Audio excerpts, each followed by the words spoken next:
and welcome back to the 5 Minute Film Club. Today I'm reviewing the 1961 war classic The Guns of Navarone, directed by J. Lee Thompson and starring Gregory Peck.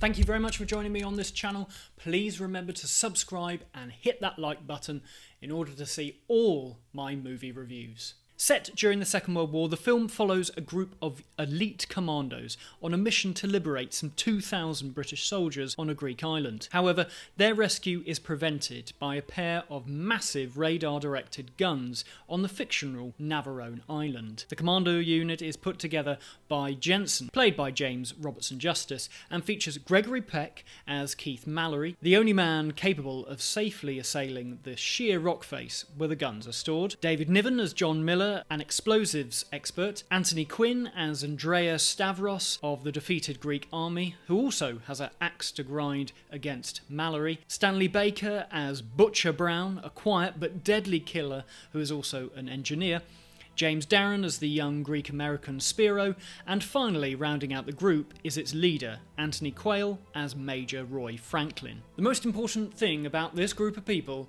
is that they do not get on and do not trust each other. Franklin is desperate for the plan to work, but almost the second they set off, they are beset with disasters, and subsequently the rot starts to set in, with only Gregory Peck's Mallory standing up to keep pushing the men forward to their end goal of blowing up those guns. This film is an adaptation of Alistair MacLean's 1957 book, The Guns of Navarone. MacLean had no great aspirations as a writer, and on his retirement in 1963, he said that he only ever did it for the money. However, he hit big with The Guns of Navarone, and that drew the attention of head of Columbia, Mike Frankovich, who in turn showed it to Carl Foreman, who had previously written the script for The Bridge Over the River Kwai. And then, after a little bit of persuasion, he set about adapting Guns of Navarone into a film. Originally, he had also wanted to direct the film, but the studio insisted on a British director, so the job went to Alexander McKendrick. But he was fired a week before shooting started. Now, I have an inkling of why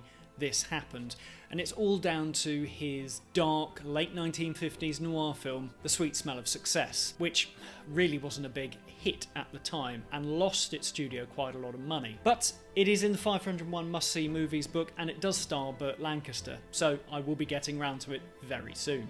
A replacement was found in J. Lee Thompson, as signed-on star Gregory Peck liked his previous picture, Northwest Frontier. J. Lee Thompson made a pretty good career out of war films, also directing one of my favourite films, Ice Cold in Alex. He has a great ability of getting amazing performances on film. He understands the quality of the actors in front of him and just lets them act without complicated setup shots or fast cutting. The emotion all comes from the performances. Later on in his career, it would take a bit of a downturn.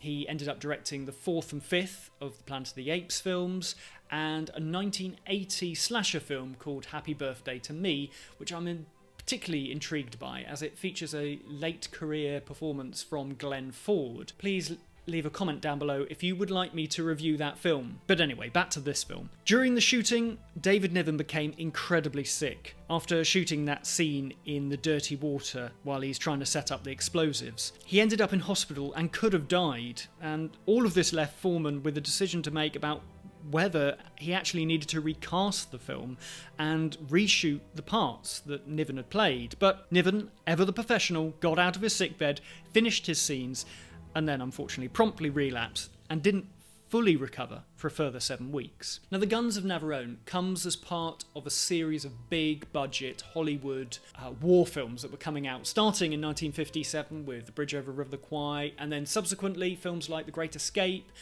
and The Longest Day. It's interesting looking at war films from the 1940s, which paint a very different picture of war to the films of the 1950s and 60s, where audiences wanted, and more importantly were ready for, a bit more grit and perhaps honesty in their war films. I'm thinking of a film like The Cruel Sea, incidentally also part of the 501 Must-See Movies book, where you see the people in charge having to make terrible decisions, but also you get, importantly, the emotional toll on them. Films like The Great Escape and The Guns of Navarone sit somewhere in between.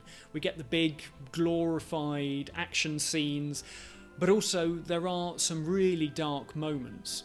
In this film, there is one scene in particular in the caves of Navarone where a spy amongst the group is unmasked, and the awful, brutal conversation about who is to kill them is discussed openly without sentiment. The cast, of course, here is fantastic and bounce off each other brilliantly, with plenty of that conflict sparking on the screen.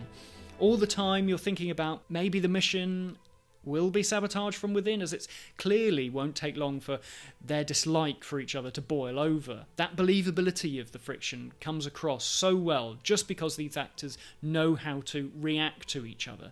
In this film, you can clearly see its influence on the forthcoming James Bond series as well. Just throw in a couple of star-throwing ninjas, Donald Pleasance and a cat, and basically you've only lived twice. When this film was released, it became the second highest grossing film of 1961, and critics, although recognising its melodramatic moments, also saw it as a film to get people away from their television sets and back into cinemas, something that was a particular worry to Hollywood in the 1960s. The Guns of Navarone is a film that is best savoured after a Sunday roast with a pint of bitter.